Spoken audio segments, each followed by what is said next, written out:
전해드린 대로 송영길 전 대표가 귀국 후에 어떤 절차를 밟게 될지 주목이 되고 있습니다. 네, 관련 내용 정혁진 변호사, 조대진 변호사와 함께 자세히 짚어보도록 하겠습니다. 안녕하세요.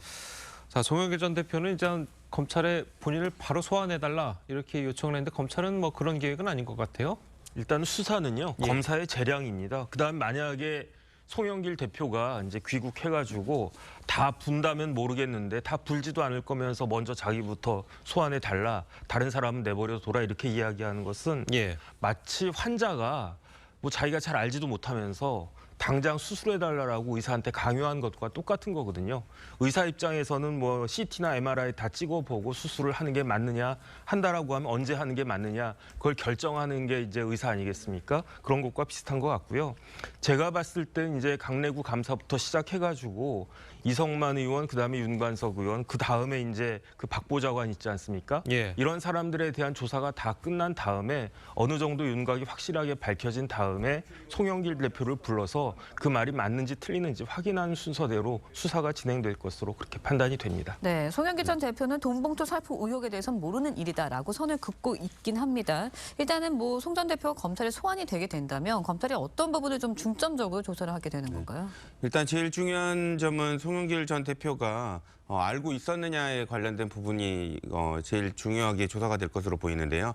지금 여러 당사자들을 중심으로 해서 녹취 파일이 있는 상황 아니겠습니까? 네. 그렇기 때문에 지금 송영길 대표가 전부 부인을 한다면 해당 녹취 내용들을 근거로 해서 해당 발언의 의미는 무엇이냐, 이 사람들이 왜 이런 얘기를 했었고 송영길 대표가 이런 대화 내용들의 중심에 있는 이유가 무엇이냐를 따져볼 것으로 보이고요.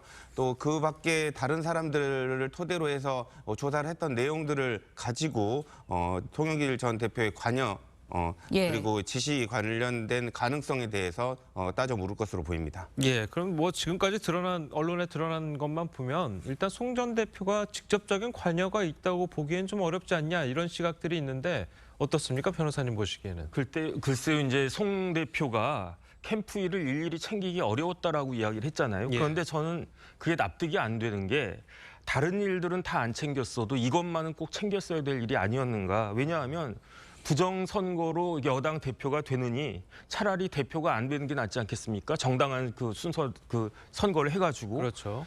송 대표가 이런 인식을 갖고 있으니까 지금 야당을 총차적인 난국에 빠뜨린 것이 아닌가 그런 생각이 들고요. 예. 더 심각한 건 뭐냐면 송 대표가 그 기자회견에서 법적 논쟁은 변론으로 하겠다라고 했어요. 그럼 그 이야기는 뭐냐면은 자기는 정치적 책임만 지겠다는 거거든요. 그 이야기는 뭐냐면은 법적 책임은 안 지겠다는 그런 이야기잖아요. 지금 중요한 것은 송 대표의 정치적 책임이 중요한 게 아니고 법적인 책임이 중요한 건데 다른 사람도 아닌 법률가 출신의 그 송 대표가 저런 식으로 이야기하는 것은 매우 부적절하다라고 판단이 됩니다. 그러니까 변호사 출신 송 전 대표가 법적 책임을 지지 않겠다는 거는 자기가 보더라도 법적 책임은 없다. 뭐 이렇게 판단한 거 아닐까요? 어떻습니까? 그런데 지금 드러나고 있는 온갖 녹취록이나 여러 가지 정황들을 봐서 이게 법적 책임 없이 그냥 물러날 일이겠습니까? 그랬으면 이재명 대표가 사과를 했을 것이며 지금 야당의 온갖 의원들이 다 저렇게 이야기를 하겠습니까? 그러니까 누가 봐도 이건 법적 책임의 문제인데 혼자만 그냥 빠져나가고 싶다 이런 의사 표현이 아닌가 저는 그런 생각이 듭니다. 네, 송영길 전 대표는 이제 핵심 피의자인 강내구 전 감사에 대해서도 캠프에서 일할 그런 위치가 아니었다라면서 선을 아예 그렸거든요. 검찰이 이제 송 전 대표와 강 전 감사의 관계를 좀 입증하려면 구체적인 증거도 좀 필요할 것 같은데 어떻습니까?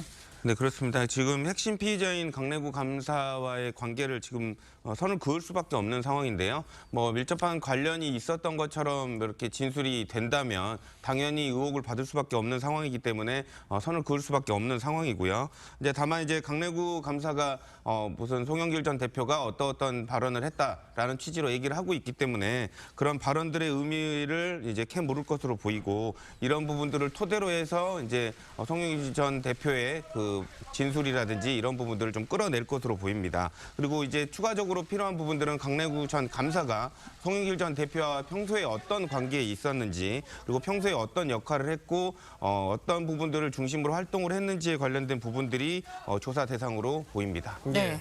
아무래도 뭐 강내구가 네. 강내구 상임위원이 구속영장이 이제 기각된 게 송영길 전 대표가 입국한 이후에 수사에 좀 어느 정도 영향을 미치지 않을까 또 이런 얘기도 있거든요. 그게 영향을 미칠까요? 어떻습니까? 영향을 미칠 수도 있는데 제가 봤을 때는 법원의 지난번 그 영장 기각 사유가 사실 납득이 되지가 않아요. 왜냐하면 법원 자체에서 그 범죄 혐의가 어느 정도 소명됐다라고 법원이 인정한 것 같은데 예. 그럼에도 불구하고 왜 영장을 기각을 갖다가 했느냐. 네. 증거 인멸 및 허위 사실 진술 등 회유를 했다라고 단정하기 어렵다 이렇게 이야기했거든요. 그런데 그 형사소송법에 보면은 구속영장이 발부되기 위한 요건이 증거 인멸을 단정하기 어려워서가 아니고 증거 인멸에 우려가 있으면은 그러니까 정확하게 법문을 따지면은 죄증을 인멸할 염려가 있으면 구속영장이 발부가 될 수 있는 거거든요. 그렇기 때문에 증거인멸에 단정하고 염려하고는 상당히 그 개념적인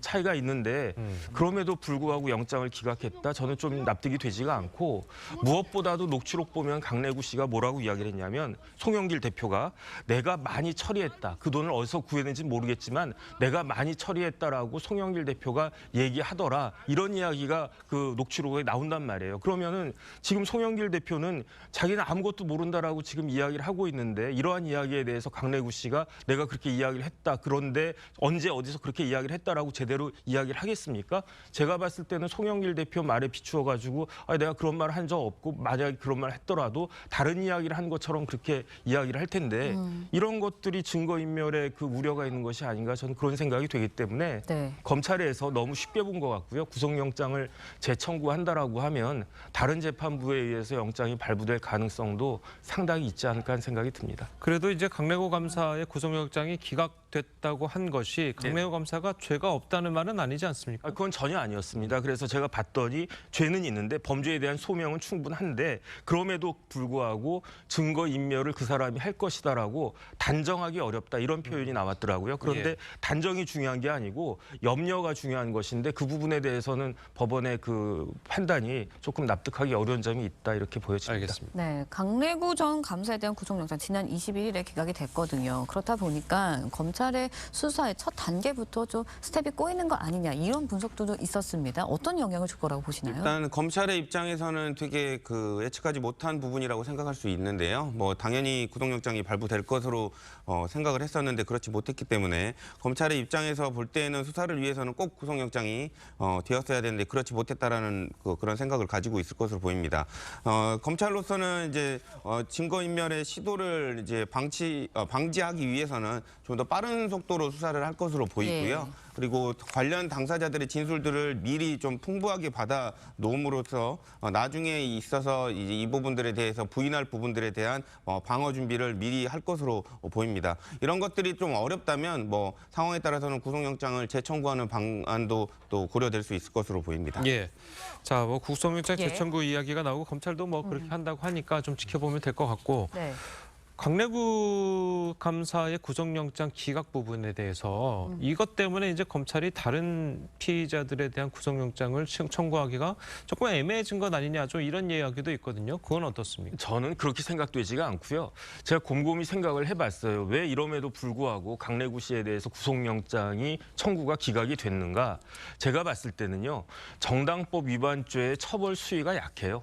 3년 이하 징역이기 때문에 그다음 지난번 박희태 국회의장 같은 경우에도 집행유예 나오지 않았습니까? 그러니까 집행유예는 나올 망정 실형으로 구속되지는 않을 가능성이 높은 그런 범죄이기 때문에 그랬기 때문에 그냥 웬만하면 풀어주겠다라고 그 법원에서 판단을 한 것 같은데 예. 네. 그런데 지금 우리나라 정치 지형을 송두리째 이렇게 휘감고 있는 이러한 범죄인데 여기에 대해서 법원의 인식이 조금 아니한 것이 아니었나 전 그런 부분들이 조금 안타깝게 생각이 됩니다. 재청구하면 받아들여질까요? 강래구 감사에 대해서? 일단은 그 중앙지법에 영장전담 재판부가 여러 개가 있어요. 그래서 요번에 또 그 윤 판사한테 윤 부장한테 가지는 않을 것 같고 다른 판사는 또 다른 판단을 할 수도 있지 않을까 하는 생각이 듭니다. 예, 알겠습니다.